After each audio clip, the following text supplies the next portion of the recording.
Hi, I'm Rick Dancer. Welcome to this special edition of Rick Dancer TV. Tonight we're doing something a little different. We're going to talk about survivors and surviving. The other night my wife and I were watching a movie called Antoine Fisher about an African-American boy and his struggles just to survive in this world. I got to thinking, what is it about survival or surviving that scares us and yet kind of tempts us to want to see what we could really do? That's what this show's about tonight. About people, about their lives, about survivors, about the guts it takes to just live sometimes. I found that moment for me 4 years ago in January when I was diagnosed with prostate cancer. So we're going to start the stories right there.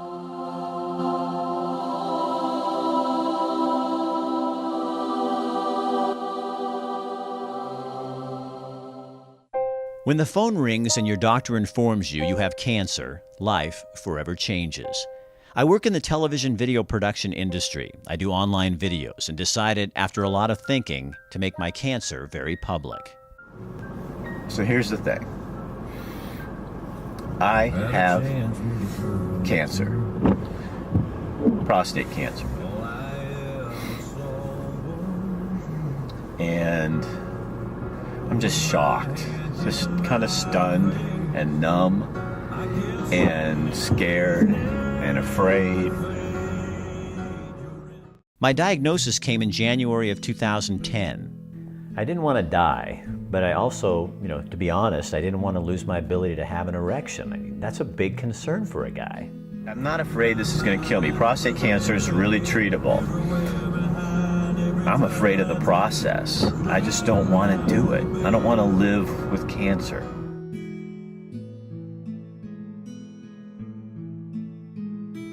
In my late 40s, my PSA jumped. At first, the PSA was 2, then 4, and that's when the biopsies began. It took 5 years and 5 biopsies to find cancer. My PSA was hovering at 20 when the cancer was discovered. That was the horrible process. We felt so alone while we were looking for a treatment. And I remember we'd go to doctor appointment after doctor appointment, and every time we'd come out, we just sit there and cry all the way home. The internet was even worse. The most talked about treatments always came with a host of possible side effects. Your temptation is to move quickly. You hear cancer and just want to get it out of your body. I resisted the temptation and took several months finding the treatment that was right for me, and I'm so glad I did. I wish in those early days we'd had a team of specialists like those at the Willamette Valley Cancer Institute to talk with us about all the options, not just the usual treatments.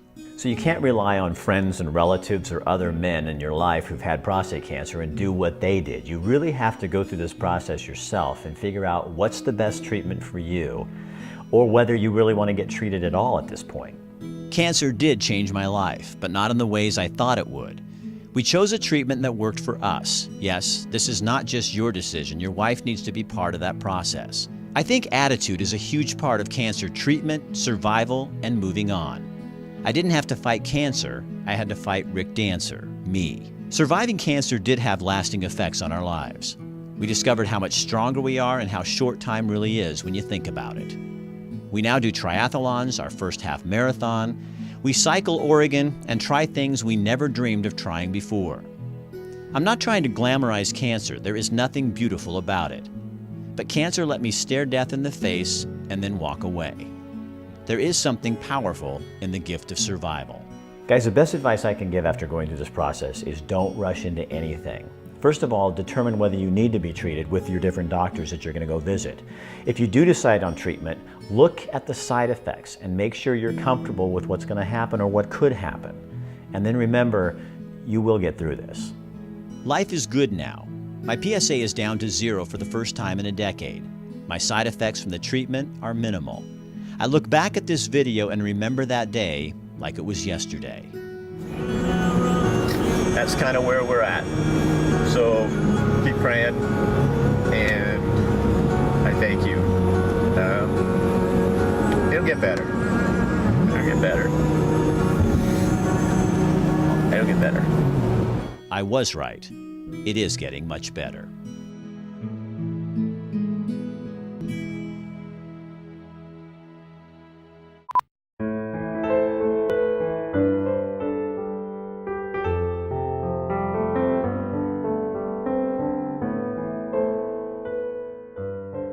In October 2007, my hands got cold. And then they started getting really painful.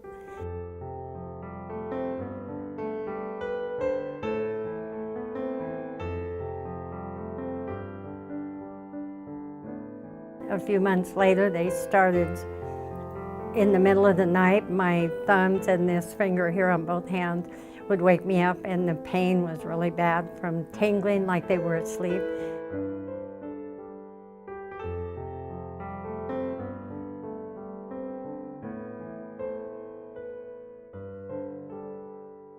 The pain was excruciating, and then gradually they started turning translucent.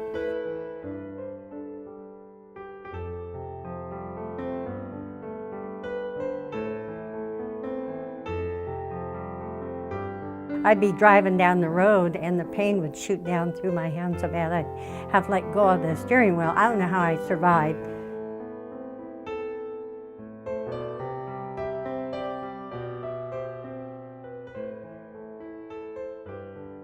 It took me 1.5 years, and I had gone through 5 doctors, and the 5th one was a PA. And because my skin had gotten so tight you couldn't pinch it, my mouth had shrunk, she knew that it was scleroderma. Scleroderma is an autoimmune disease which is sometimes progressive and sometimes fatal, because what it does is it causes fibrosis, which is caused from collagen buildup. And there's 2 types of systemic scleroderma. One is limited and one is diffuse. Diffuse is the worst. That's the one I have. What scleroderma has done to me is taken my muscles away from me. I mean, it made them very, very weak. I have stage 4 kidney disease with just the 1 kidney. I have a hiatal hernia.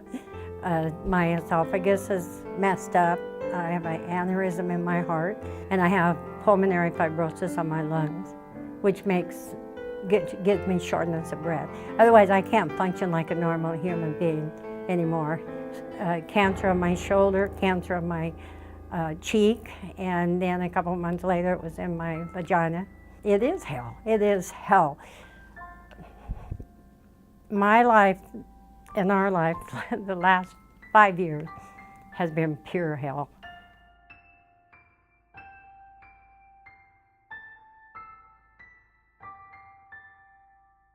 I have to fight for awareness because it's been a hidden disease for 260 years.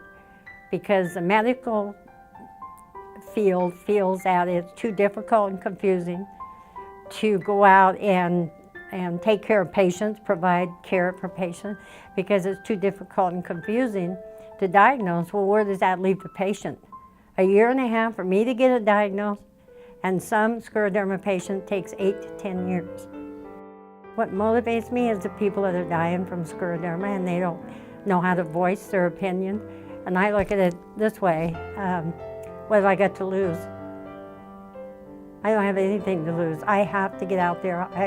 I'm just a little person that started this foundation to get the publicity for this, because the faster you're diagnosed with this, the quicker they can treat the symptoms. You can't treat scleroderma, but you can treat the symptoms.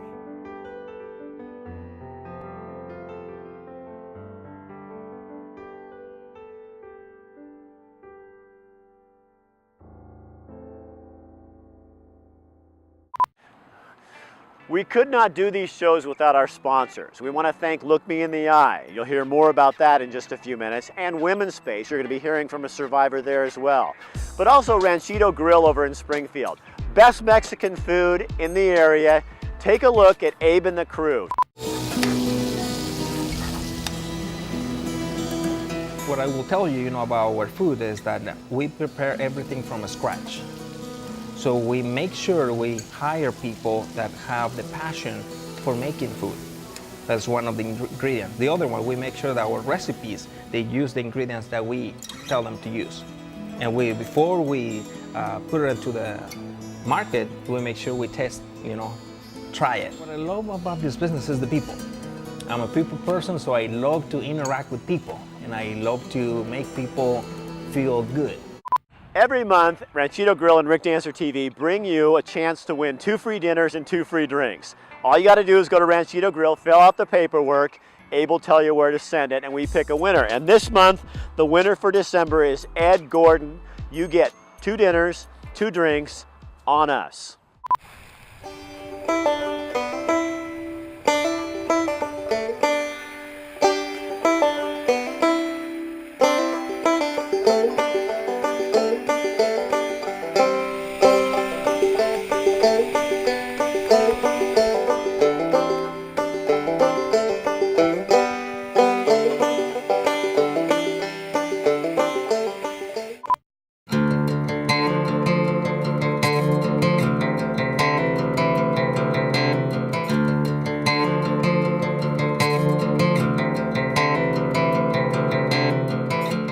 I hear her saying, yeah, you had a rough childhood, and I'm like, really? Wake up, you fell again. It was, well, 20 years ago, actually. So I was pregnant with my 19-year-old and Job was 6. When Andrea Cooley and her son Job took refuge at Womenspace, neither understood the impact 1 week would have on their lives. I was pretty well caught up in a really emotional time that week, and so I was spending a lot of time utilizing the services. I mean, I remember talking to a lot of people and trying to get emotionally available for him because I was a wreck. Wake up, this is real. I think I might have,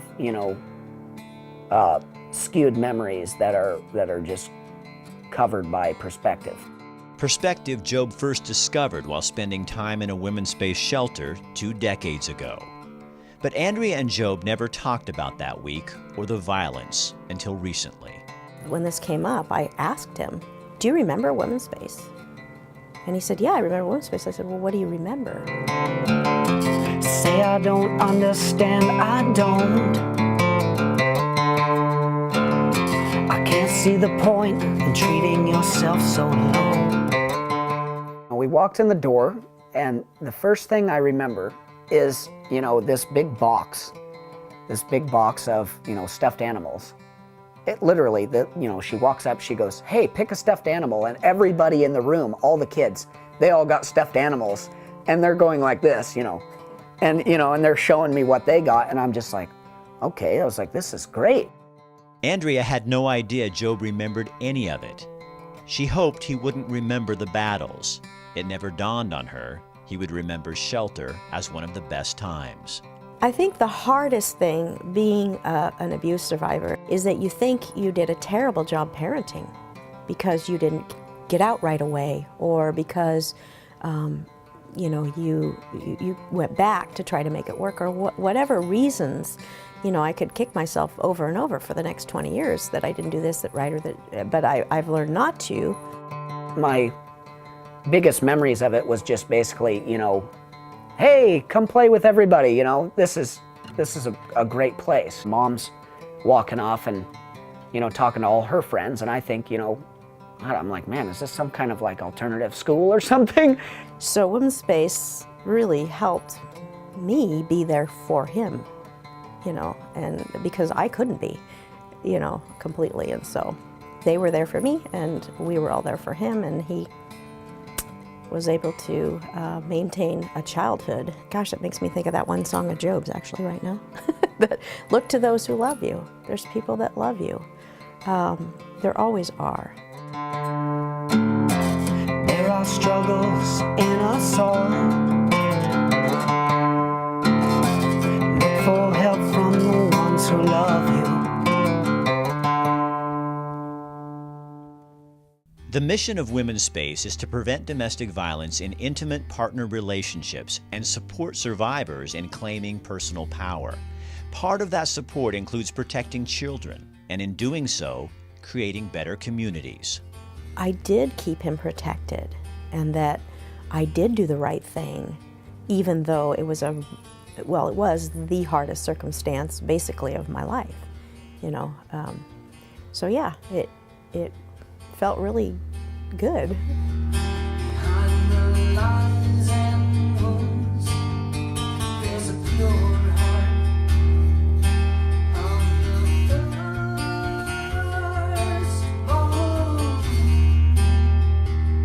But it's never too late. It's never too late, especially if you have kids. That's how I look at it. I mean, I stayed off and on 18 years, and not just one abusive relationship. Women need support, and so do their children. At Womenspace, the commitment is to both, and in the end, it's the community as a whole that is better off. Even in our roughest times, which, you know, I mean, I do remember a couple times just, you know, me and her, I mean, living in some houses, everything was still, you know, from her energy and the way she, you know, made everything appear, everything was, you know, really good. And I guess that's the thing I would tell other women. Don't ever be afraid to ask for help. You're better and stronger. Now I'm gonna get that teary thing.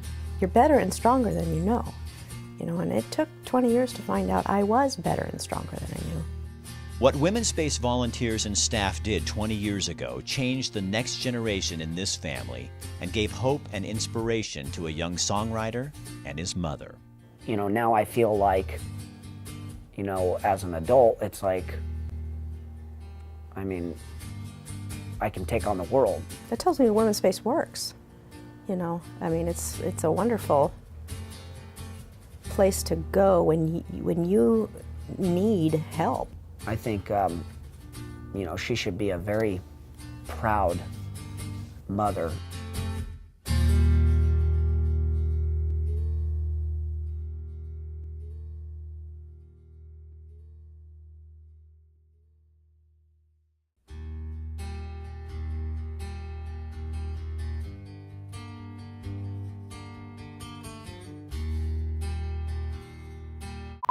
You know, if you notice that they suddenly change their appearance, stop wearing makeup, start dressing differently, not doing their hair. They knew he was a little controlling and a little, you know, obsessive just by the things that he would do, or they would ask me questions and I would avoid answering, or, you know, just straight out deny it, you know, because it's like when I was hit, it was usually, you know, in my head where you couldn't see the bruises, or I'd wear long sleeves, you know, I'd use makeup to cover up bruises. And well, it made me feel really bad when my friends or family would be like, you know, what are you doing with him? He's a jerk, you know, he's treating you wrong, you know, he's mean to you, he's controlling, don't you see it, don't you see it? And it's like, you don't want to see it. When your friends start putting that out there, you know, pointing things out to you, if they don't do it the right way, with love and respect, then you're going to shut them out too. And that's the last thing, you know, if you do that, then he wins. If I tell you, you know, I don't want you in my life anymore, or that I don't care what you think, that's just a defense mechanism. That, you know, don't listen to that. One of the biggest things is don't give up on me.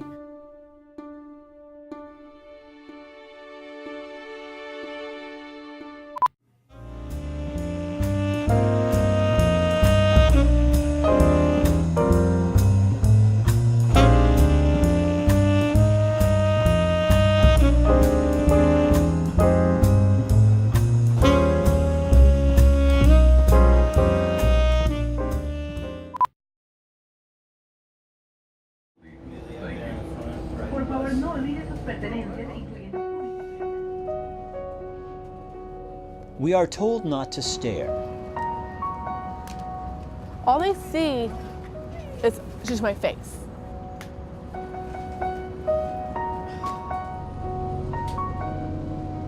We look away because we don't know what else to do. They just see my face, they can tell. We make assumptions that can make Amelia Abel and others like her feel unimportant, forgotten, even invisible. I do matter. Gentle, gentle. Good job. It's awesome. No, I've been here for almost 4 years now. See that? Want to try that? Amelia Abel works at the Sheldon Daycare. I've been working with 2 to 5-year-old kids. No, they really don't understand that they think that I'm just a regular person. Amelia is a person with abilities and strengths. Being here for the last couple of years now here, many parents are just admiring me and how good with their kids. Vincent, strip on the... Full Access assists Amelia by teaching her to cook, to shop, and to manage her money. With the agency's help, Amelia can live on her own, get from place to place by herself. I will, thanks. And she recently became a member of the Downtown Eugene Lions Club. But to understand Amelia and all she's capable of, you must first look her in the eye. I have it on good authority that Lion Amelia is very, very good about talking about the lions. At 22, Amelia understands she has a place. She speaks out on behalf of Look Me in the Eye and the rights of all people, including people with disabilities. I'm a normal girl, basically. I'm a normal girl like other girl or woman out there. Just wanted to have the same freedom for everyone. My friend Marilyn, wonderful person. I love her. She's very happy. She's very smart. She wants to learn everything. She wants to go and be a part of everything. And she wants to go with these people every day. Go and see and learn and be a part of the world outside of a wonderful sheltered home that she lived in. Marilyn moved into the Oregon Supported Living Program home a few years ago at the age of 61. Marilyn stayed home with Mom and Dad for most of your life. Marilyn worked at LCC for 37 years. She didn't know if she would have a life. She'd have a life when Mom and Dad died. Now she knows she has a life here, and that's really exciting.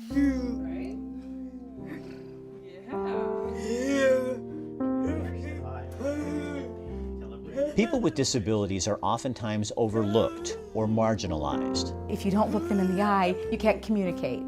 Communication is a part of looking at somebody and getting to know who that person is, and everybody deserves that. Do you matter, Marilyn? You matter. Marilyn important. Marilyn important. And Marilyn has a lot to give and to teach people.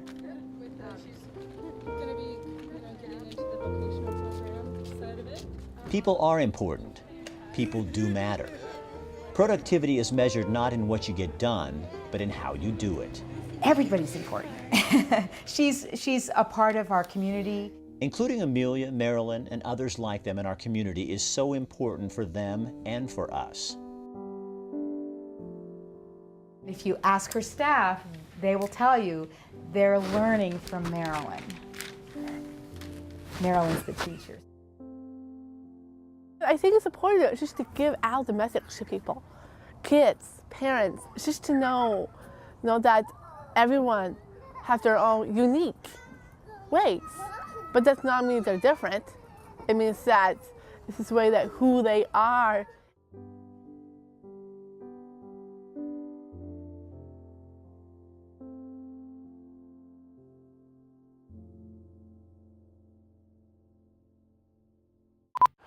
We want to leave you tonight with a song written by a local songwriter about the video that she saw on my prostate cancer. Good night. Hi, my name's Tita Luisa, and I wrote this song after I saw Rick Dancer's video about when he had cancer.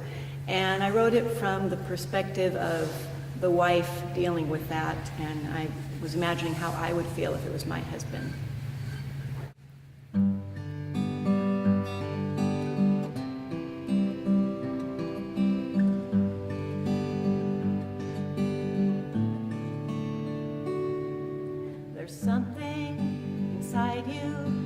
Doesn't belong, and it's threatening to tear you down. We'll huddle together, keep each other strong. We will get through this somehow. Let's keep our eyes on the finish line. Let's keep our spirits high.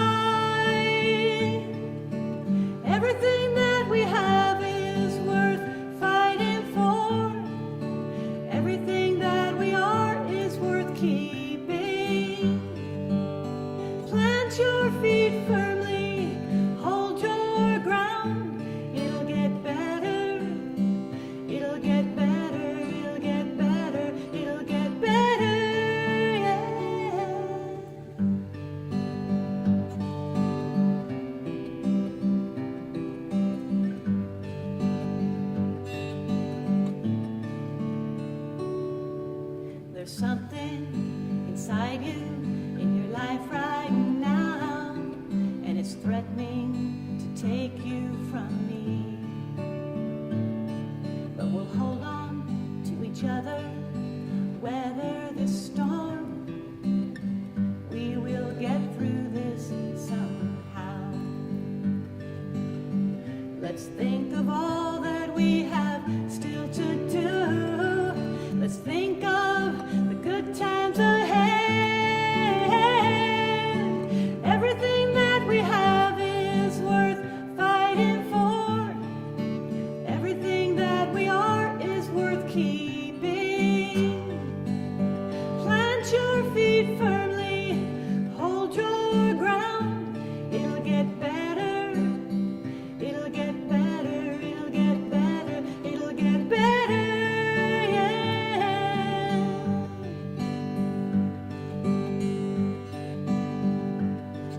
And the worst thing about this is facing the unknown, wishing that we knew just what to do. But now that I think about it, everyone's in the same boat, 'cause tomorrow holds no guarantee. Everything that we have is worth fighting for. Everything that we are is worth keeping. Plant your feet firmly, hold your ground. It'll get better, it'll get better, it'll get better, it'll get better, yeah.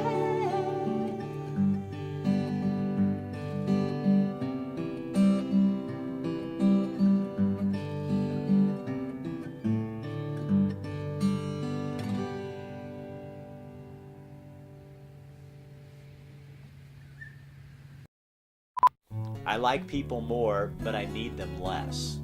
I trust God more and trust less in the ways of man, politics, religion, systems, formulas. They don't work. I believe in less, but that which I believe in more. This has been a hell of a year. But I don't want to give any of it up either, because it's mine. It's Kathy's and mine. We own it. I would not be the person I am today had it not been for cancer.